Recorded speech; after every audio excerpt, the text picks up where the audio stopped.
In the wake of the First Crusade, the Holy Land remained a perilous frontier for Christian pilgrims.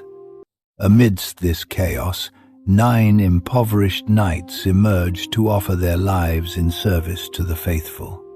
Led by Hugues de Payens, these men sought no personal glory or material gain.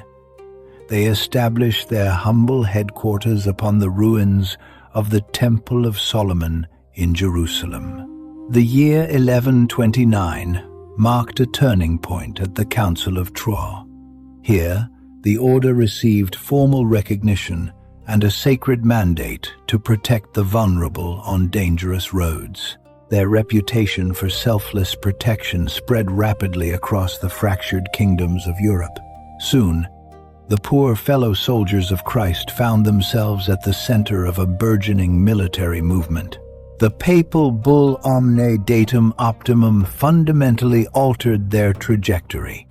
It granted the order total exemption from local laws, tithes, and taxes, effectively placing them under the Pope alone. This unprecedented autonomy allowed the Templars to operate across borders without interference. They became the first true international entity, transcending the petty squabbles of medieval monarchs. With their newfound status, they pioneered a sophisticated international banking system. Pilgrims could deposit funds in Europe and withdraw them in the East using secure letters of credit. This financial ingenuity transformed the order into a global powerhouse. They accumulated vast tracts of land, vineyards, and properties that spanned from the Atlantic coast to the Levant. Their wealth funded the construction of impenetrable fortifications across the Holy Land.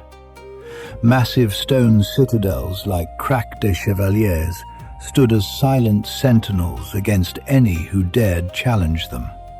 Bernard of Clairvaux drafted the strict Latin rule to govern their daily existence. It demanded absolute adherence to the monastic vows of poverty, chastity, and total obedience to the Grand Master. Life within the order was defined by relentless discipline and prayer. Every action was measured, and every movement was intended to align the knight with the divine will of God.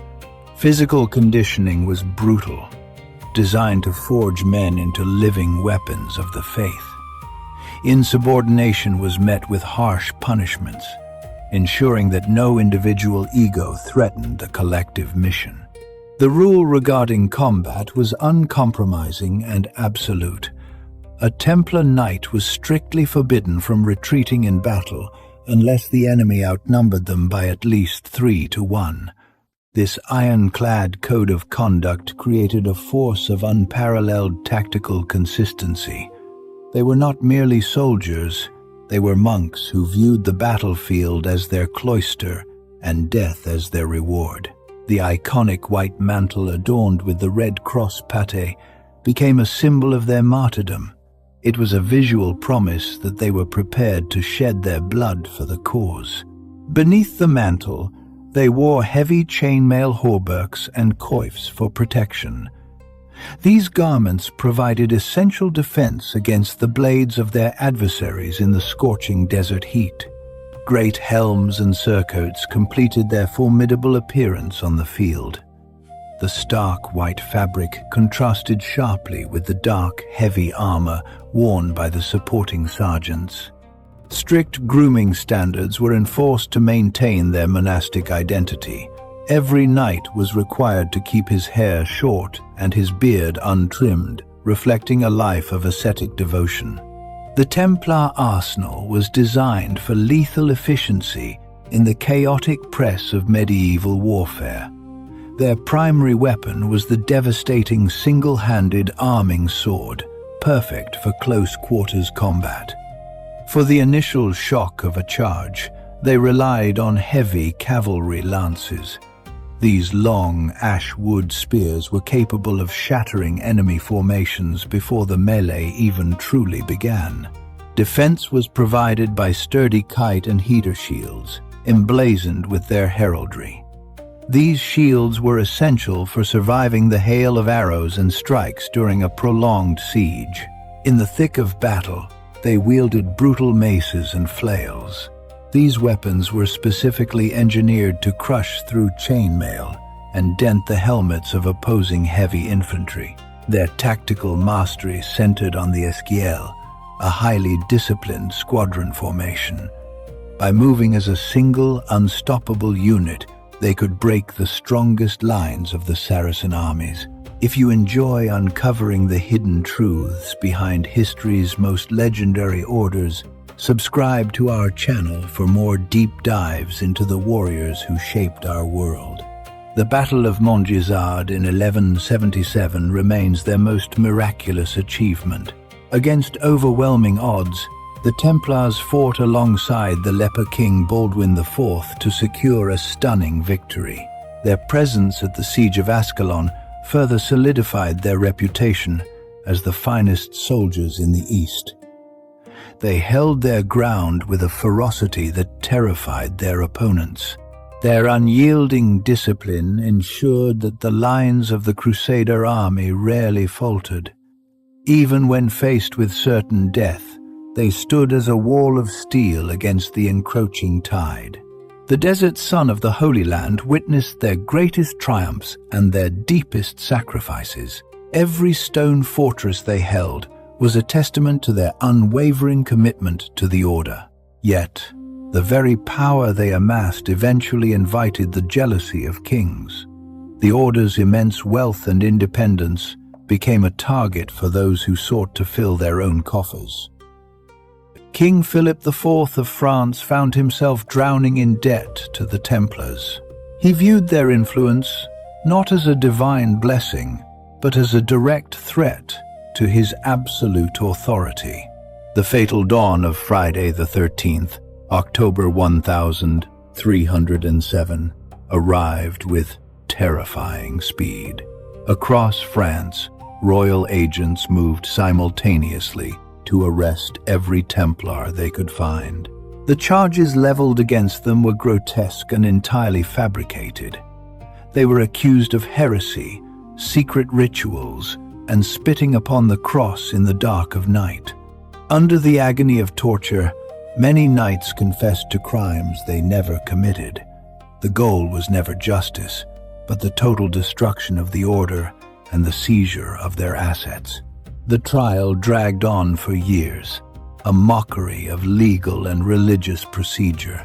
The once mighty knights were reduced to broken men, stripped of their honor and their sacred white mantles. In 1314, the final Grand Master, Jacques de Molay, was brought before the flames in Paris.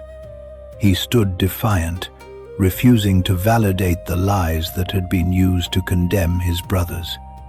As the fire consumed him, he issued a legendary dying curse upon his persecutors. He summoned King Philip and the Pope to meet him before the judgment seat of God within a year. History records that both men died shortly thereafter, fueling the legend of the Templar curse. The order was officially dissolved, but their story was far from over in the public imagination.